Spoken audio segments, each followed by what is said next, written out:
नमस्कार दर्शकों, आज से हम लोगों की एक नई सीरीज शुरू होने जा रही है।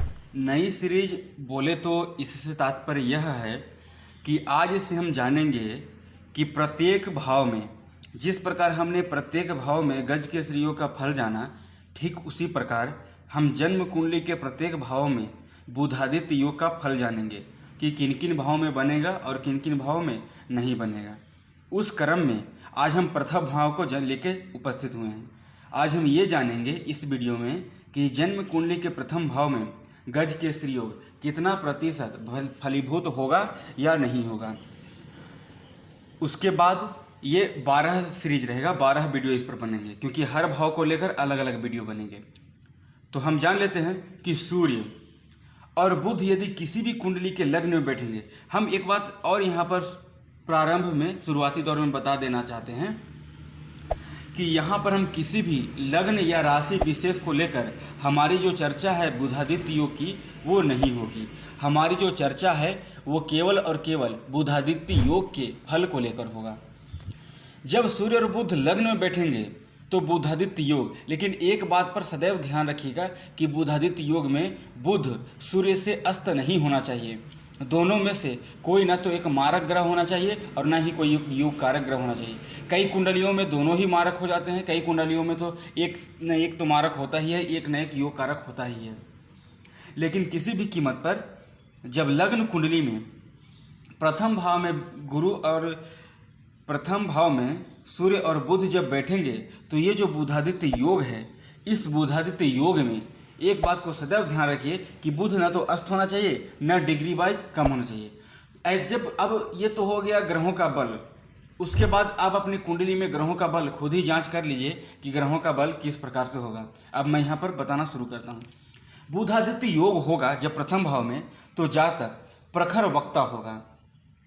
जब वो बोलेगा तो वो इस प्रकार से बोलेगा कि वो सभा को सम्मोहित कर लेगा, या यूं कहें कि 2000, 3000, 5000 या 10,000 के बीच में भी वो बोलेगा तो बोलने से जो उसकी वक्ता है, जो उसका भाषण है, जिस पर वो लेक्चर देना चाह रहा है या फिर जिस पर वो लेक्चर दे रहा है, कहीं से भी उसमें हिचकिचाहट नहीं रहेगी। हिचकिचाहट की समस्या जो रहता है, तुतलापन की समस्या रहती है कि इतने लोगों को देखकर उस जगह जो भी लेक्चर होता है उसमें तुतलापन जैसा हो, उपस्थिति हो, मुख में वाणी होना या फिर हिचकिचाहट होना, वो सब नहीं रहेगी। बुधादित्य योग लग्न में बैठेगा तो जातक को जॉब बहुत अच्छा से मिल जाएगा, क्योंकि सूर्य लग्न का कारक होता है। लग्न में सूर्य बैठेगा तो गवर्नमेंट जॉब को बहुत जल्द दे देता है, क्योंकि सूर्य लग्न में बैठकर गवर्नमेंट जॉब के चांस को बढ़ाता है। विशेष रूप से बुधादित्य योग लग्न में होगा तो बहुत फायदे मिलेंगे। जातक दीर्घायु होगा, जातक स्वस्थ होगा, जातक धनवान होगा। अगर इसमें से सूर्य और बुध लाभ और धन का मालिक, भाग्य का मालिक होकर लग्न में आए तो और अच्छा हो जाएगा। उसके बाद जातक दीर्घायु तो होगा, स्वस्थ भी होगा, धनवान भी होगा, प्रखर वक्ता होगा, एकदम सत्यवादी भी हम इसे कह सकते हैं, क्योंकि सूर्य जब है तो सूर्य सत्यवादी बुलाता है, इसमें कहीं कोई संशय नहीं।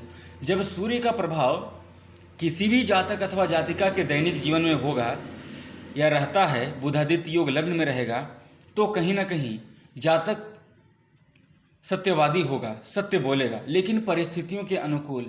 अब ऐसा नहीं है कि परिस्थितियां उसके अनुकूल अथवा समय के अनुकूल नहीं है और वो सत्य बोलेगा, वैसा वो भी नहीं बोलेगा और नहीं ऐसा किसी अदर को भी बोलना चाहिए। विशेष रूप से बुधादित्य योग लग्न में बना हुआ जातक को मान सम्मान हर प्रकार का सुख देगा जो जातक जीना चाहता है।